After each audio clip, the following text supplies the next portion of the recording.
I'm usually trying to destroy the thing I'm making or the media that I'm working on. I always have a very contentious, suspicious relationship to it.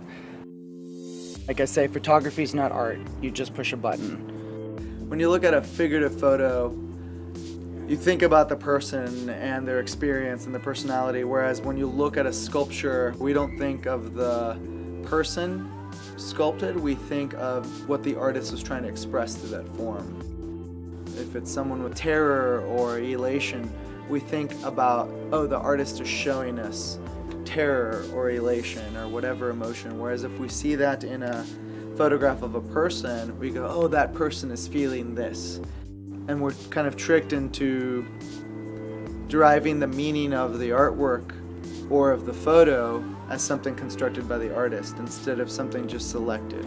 I started using photography as a new way to kind of deal with abstraction and the organization of colors and things that I would do in a painting, to now it's taken me into like figurative work, which I haven't done in so long, and now I'm making this drawing with my hairdresser.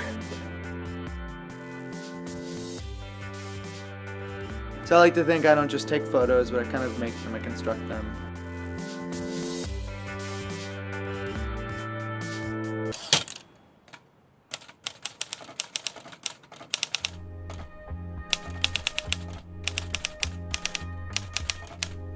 When you're an amateur, the word comes from love. You love to do this thing. It's almost more noble because you don't get paid for it.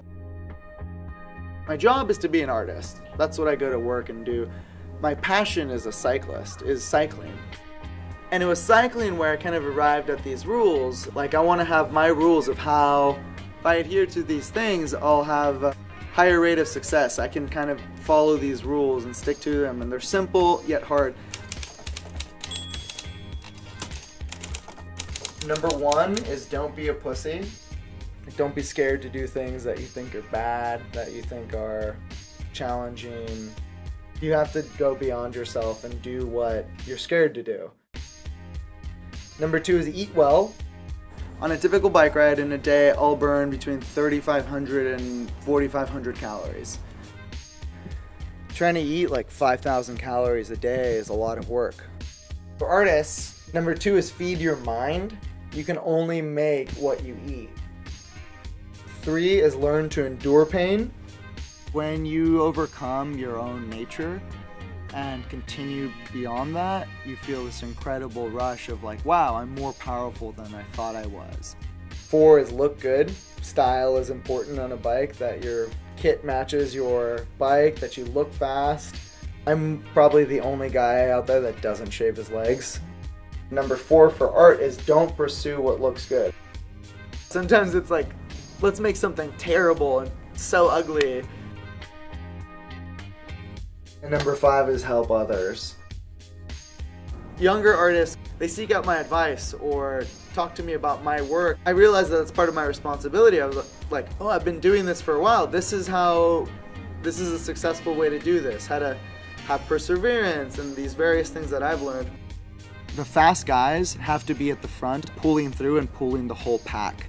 And that's how you're able to go 60 miles in like 2.5 hours or so, because you're all helping each other break the wind resistance. Yeah, five, help others, but that's number five for both of them. They're kind of similar and opposites too.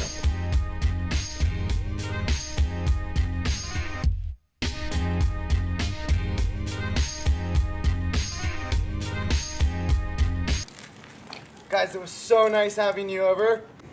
Have to get to this ride. Bye. So